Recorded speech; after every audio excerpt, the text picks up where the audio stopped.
ॐ ह्रीं श्रीं आदिनाथाय नमः।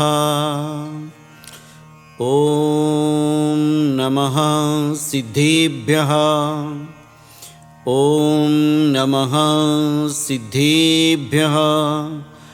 ॐ नमः सिद्धेभ्यः। श्रोते हो, जय जिनेंद्र. आज भक्तामर स्तोत्रमधील काव्य क्रमांक 10 ऐकूया. नात्यद्भुतं भुवनभूषण भूतनाथ भूतैर्गुणैर्भुवि भवन्तमभीष्टुवन्तः तुल्या भवन्ति भवतो ननु तेन किं वा भूत्या श्रितं य इह नात्मसमं करोति. हे भुवन तिलक स्वरूप व जीवांचे स्वामी, संसारामध्ये सत्य व उत्तम गुणांनी युक्त असे आपले स्तवन करणारे पुरुष आपल्याप्रमाणे होऊन जातात, जसे की उत्तम मालक आपल्या आश्रितांना संपत्ती देऊन आपल्याप्रमाणे संपत्तिवान बनवितो.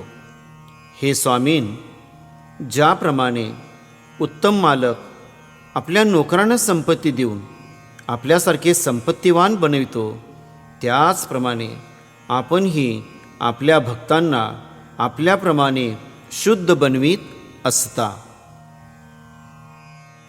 यंत्राचे महत्त्व सांगताना वृद्धी जाप्य आणि मंत्र जाप्य. ओम ह्रीं अर्हं नमो सयं बुद्धीनं ज्रौं ज्रौं नमः स्वाहा. ओम ह्रां ह्रीं ह्रौं रहा स्रां श्रीं श्रूं स्रः सिद्ध बुद्ध कृतार्थो भव भव वषट संपूर्ण स्वाहा.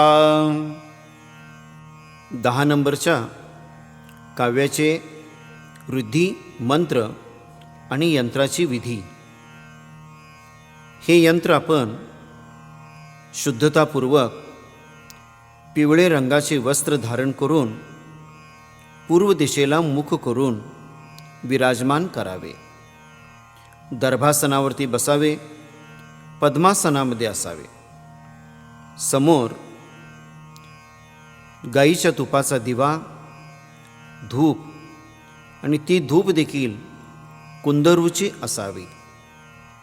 सकाळच्या वेळेमध्ये आपण याचं ध्यान केल्याने या ध्यानाच्या माध्यमातून यंत्राची आराधना होत असते.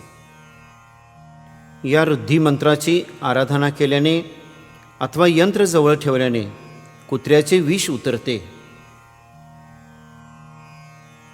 ही विधी 10 दिवसपर्यंत केल्यास याचे फल आपल्याला तुरंत प्राप्त होते. मंत्र. ओम ह्रीं आत्मसदृशत्व फलदायिकाय श्री आदिनाथ जिनेंद्राय अर्घ्यं निर्वपामिति स्वाहा. श्रोते हो, आज आपण काव्य क्रमांक 10 ऐकलो. उद्या भक्तामर स्तोत्रमधील काव्य क्रमांक 11 ऐकणार आहोत. तोपर्यंत सर्वांना जय जिनेंद्र.